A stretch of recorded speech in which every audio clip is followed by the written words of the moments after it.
Nii, tere hommikust. Tere hommikust. Tere imelised. Nii, vaatan, kas ma tulen laivi.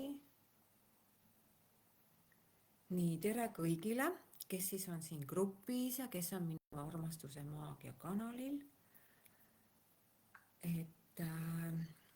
Nii lahe, et te mind jälgite.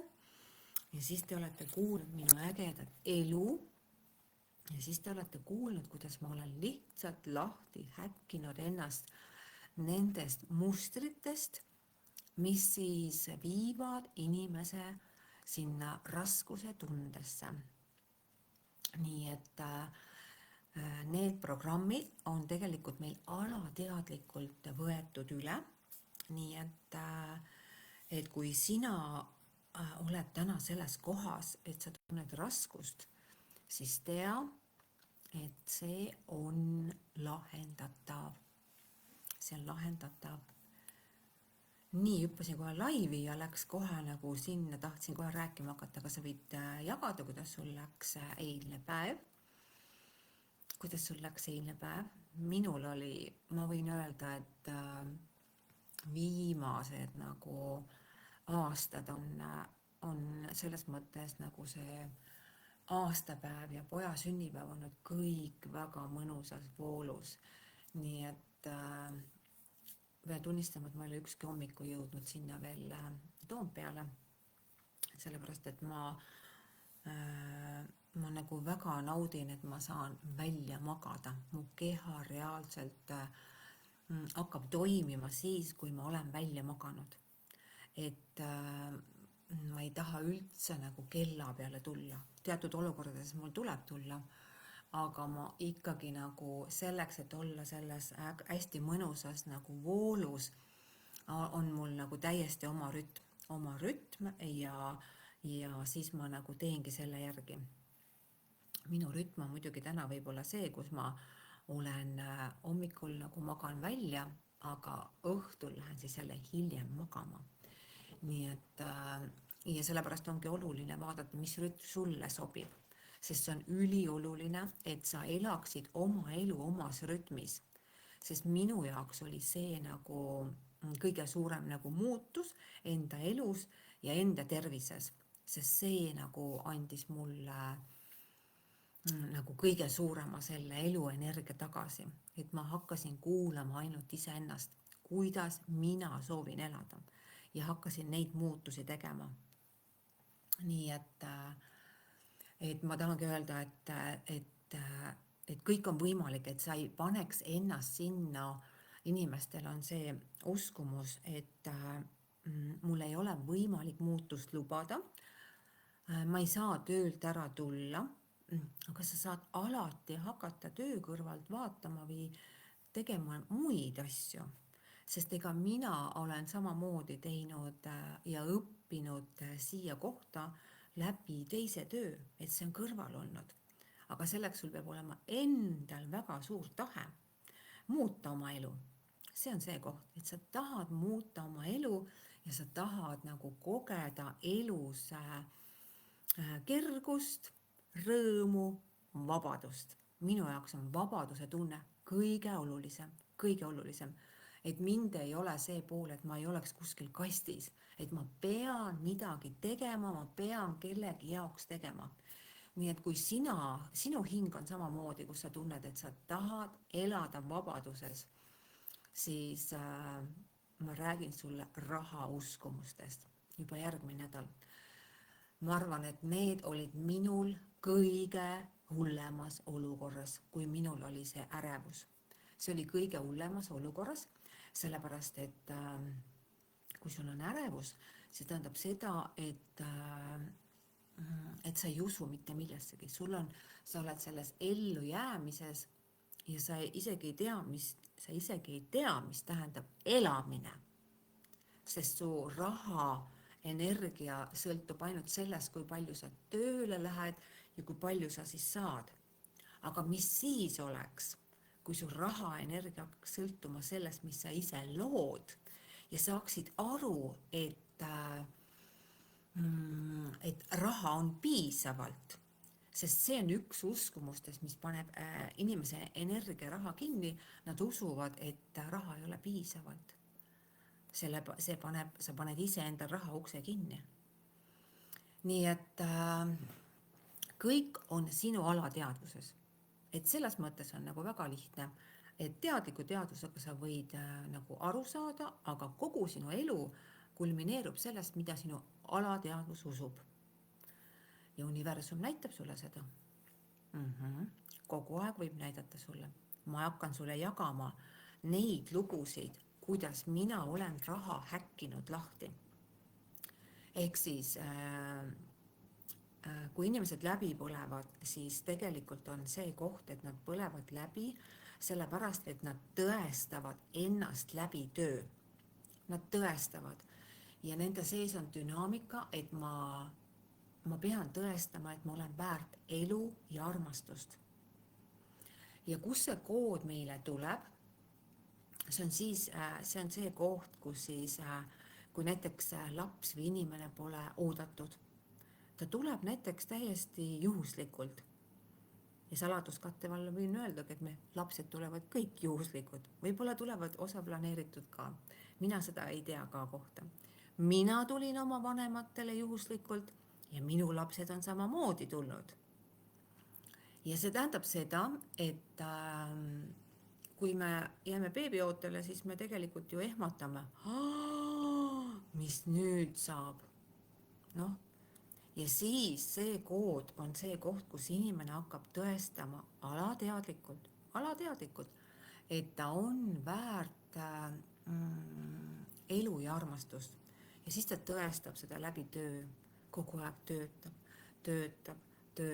Ja siis, kui ta läbi põleb, siis on see koht vaja endas vaadata, miks sa teed tööd 24/7. Sellepärast, et sa tõestad ja need on vanad uskumused. Need on vanad uskumused inimese sees ja need viivad keha läbi põlemisse. Depressioon ei ole laiskus, depressioon ei ole nõrkus, need on keha läbi põlemise uskumused, ellujäämisuskumused, mis põletavad keha läbi. Ainult sellepärast me põleme läbi, sest meie enda sees on uskumused, mis ei toeta meid. Uskumus, elu on raske. Töö on pinge, raha on stress, puhkus pole lubatud, armastus on valu. See kõik kulmineerub selleni, et inimesel on nagu ärevus, depressioon, raskustunne ja see on see, millest tuleb välja tulla, kui sa seda valid. See on see koht, mida mina olen endas ära nagu puhastanud. Ainult need kohad, et alateadvuses lahti häkkida need mustrid, mis ei toeta elu. Ja raha on üks nendest kohtadest. Raha uskumused ongi see pool, et mul pole piisavalt, raha on raske saada, alateadvus usub seda. Alateadvusel on salvestused. Kuna meie elu mõjutab 7 põlvkonda, siis tegelikult ju kõik inimestel ongi raha tulnud raskelt. Aga mida see tähendab? Su selg valutab, su põlved valutavad. See kõik annab märku sellest, sest sa pingutad. Ehk siis alateadvuses on nagu see koht, et ma pean kogu aeg pingutama, et raha saada. Ja see lõhub tervist megalt. Nii et kuna ma olen ise oma nagu nahal seda kõike kogenud, siis ma räägin sulle täna hoopis seda kohta, millised on need uskumused, mis on see, kus inimene on elamises, mitte rapsimises. Nii et kui sina oled hakanud aru saama, et see rapsimine ei vii mitte kuhugi, siis sa hakkad aru saama, et tegelikult elu käib hoopis teistmoodi. Ja seda meile pole räägitud, seda pole meile õpetatud. Aga kuna minu elutee viis sinna, siis minul oli nagu täiesti nagu kirg otsida, teada, kus on see koht, miks inimestel on nagu raskus või kui sa oledki nagu selles kohas, valukohas, et rõõmu pole, raha pole, siis need on sellepärast, et sa tuleksid sellest olukorrast välja. Need on just sellepärast, sest looja on pannud sind õppima. Sest sa ei saa muidu aru, sa ei oska väärtustada seda kergust, kui sa ei ole saanud tunda ka raskust. Et täna mina väärtustan väga kergust, väga. Ja ma saan aru, et kui tulevadki mingid õppetunnid, siis ma ei kaota pead. Mida see eneseareng tegelikult endaga annab, ongi see pool, et ükskõik, mis elus toimub, siis sa jääd paigale. Minu vana mina läks igast asjast põlema nagu säraküünal ja kisendas ja karjus kodus alati, nagu oleks maailma lõpp olnud. Noh, ja kuhu ma siis, ma viisin ennast ju totaalselt läbipõlemisse.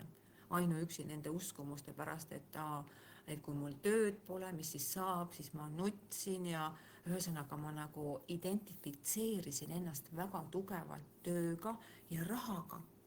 Looja võttis nad kõik ära mu käest. Kõik. Et ma selles mõttes hakkaksin nagu nägema, mis on number 1. Ehk siis mina ise. Mina ise olen number 1. Mitte raha ega töö. Nii et sellest kõigest ma sulle tahangi jagada, kui sa tuled. Kui sa valid tulla rahakoolitusele. Ja me teeme seal neid seansse ja ma tegelikult tegeleme ainult alateadvuses olevate programmidega. Ma näitan sulle, räägin sulle neid koode, mis siis tõmbavad nagu väga pingesse selle närvisüsteemi. Väga pingesse. Ja see tähendab seda, et sa ei saa isegi magada öösel, kui sa oled nendes programmides olnud või oled praegu. Sest mina olin nendes ja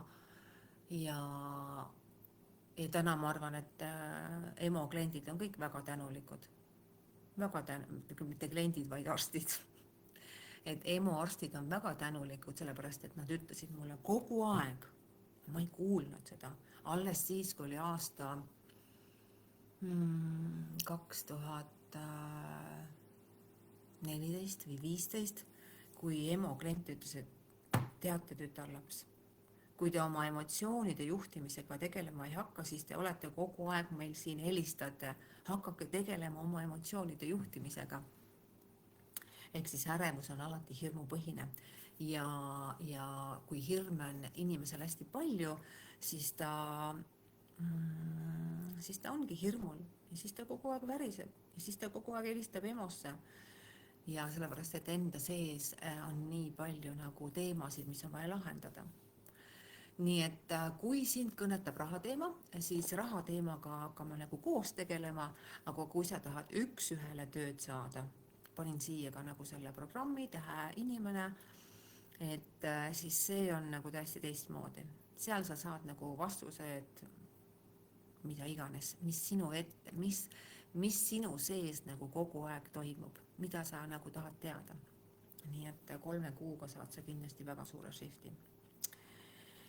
Nii, ühesõnaga mina nüüd lähen õpin lavateksti edasi ja kõik, kes tahavad ka tulla, on siis 28 esimene, on suur seminar, kõik on veel võimalik Pärnus ja siis sinna ma nagu, minu jaoks on see level up, et kui ma siin, mulle meeldib väga rääkida YouTube'is ja oma kanalites ja inimestega, mulle väga meeldib rääkida, sest ma olen selle koodi nagu lahti häkkinud, ehk siis rääkimine, kurgutsakra. Aga nüüd ma teen nagu selle leveli, et ma lähen lavale. See on minu jaoks täiesti uus kogemus. Ma kindlasti jagan sulle seda, kuidas ma seal tundsin, kuidas mul kõik see välja tuli. Ma loomulikult seadistan ennast kogu aeg, õpin, et ma oleksin kohal, keskendunud. Aga kuidas see kõik päriselt läheb, siis sellest ma ju jagan sulle jooksvalt, nii et varsti sõidan ära Pärnusse, aga järgmine nädal, kes siis tahavad hakata 6. hakkame siis esimese rahasessiooniga pihta ja räägin sulle siis neid asju, kuidas siis oma raha energiat muuta. Ma räägin sulle ainult seda, mis on sinu alateadvuses ja millised uskumused tegelikult toetavad sinu elu. Mitte ei lõhu sind ega pane sind oravrattasse, vaid pigem see pool, et sa hakkaksid vaatama iseendasse. Sest sina oled kõige väärtuslikum, ainult sina. Ja sina suudad kõike luua endale. Ainult sina ja mitte keegi teine. Ja ainult sina suudad oma elu muuta, mitte keegi teine. Ainult sina. Muudad ära, liigud edasi. Muudad ära, liigud edasi. Nii et imelist päeva. Tšau ka!